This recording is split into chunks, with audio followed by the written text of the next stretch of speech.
జననీ జన్మభూమిశ్చ స్వర్గాదపి గరీయసి అన్నారు మన పెద్దలు.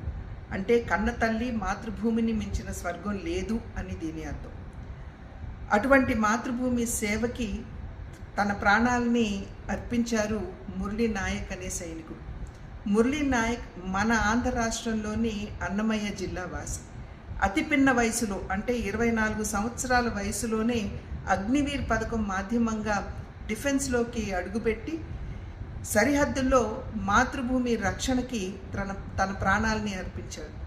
అటువంటి మురళీ నాయక్ కుటుంబ సభ్యులందరికీ కూడా భగవంతుడు ఈ కష్టాన్ని అధిగమించి ఆత్మస్థైర్యాన్ని అందించాలి అని చెప్పి భగవంతుడిని ప్రార్థిస్తూ మనం అందరం కూడా ఇవాళ సైనికుల వెంట నిలబడవలసినటువంటి సమయం ఆసన్నమైంది అని చెప్పి తెలియజేస్తూ మురళీ నాయక్ ఆత్మకి శాంతి కలగాలి అనే భగవంతుడిని ప్రార్థిస్తూ